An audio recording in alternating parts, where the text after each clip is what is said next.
Well, Governor Mitt Romney highlighting differences with the president on foreign policy while on a visit to Israel. You're seeing some video of that right now.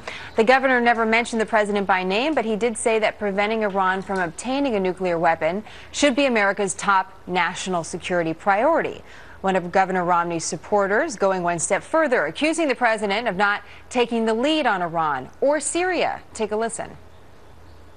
Well, I certainly give him credit for getting Osama bin Laden and the drone attacks.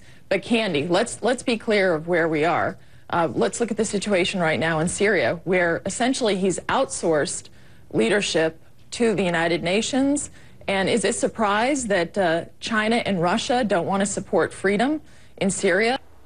That's Senator Ayotte from New Hampshire joining us now. Wyoming Senator John Barrasso, nice to have you in set with us. Great Good to have you face to face. You know, everyone's talking about the economy being the #1 issue. Why spend so much time on foreign policy right now when so many people are out of work and just don't have any prospects to find a job? Well, I'm focused significantly on the economy. Was there this weekend in Wyoming, and that's what people are talking about: jobs, the economy, the debt, and the amount of spending that this president continues to do. We need to get people back to work. We're at 8.2% unemployment. It's been that way for 40 months. The president's made a lot of promises. They've all been broken, and people want to get back to work. Foreign policy is important because it talks to a level of leadership that we see, and Mitt Romney has that leadership. We've seen it in Israel. Let's talk a little bit about the specifics of that leadership.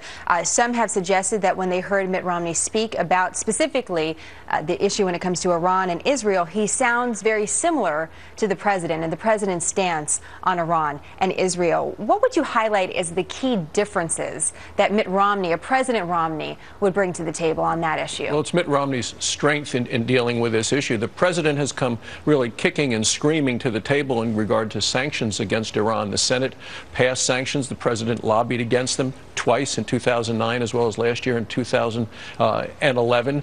To me, it looks like the president treats Israel as an obstacle rather than a friend and ally, and we're never going to have that with Mitt Romney. He knows that Israel is our friend and our ally. You really think that the president believes that Israel's an obstacle?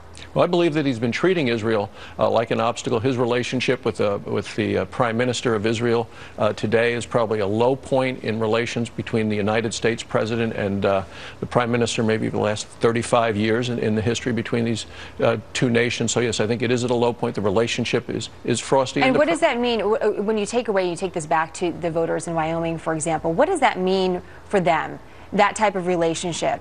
Well, the people in Wyoming are really focused on the economy, but in terms of the issue with Israel, our friend and ally, a source of democracy, freedom, really the single source of democracy right there in the Middle East, our greatest friend. The president ought to be focused on Iran, a nuclear-armed Iran. I think Iran is closer to having nuclear weapons today than when President Obama came into office, and I think that's a significant problem for security in that area.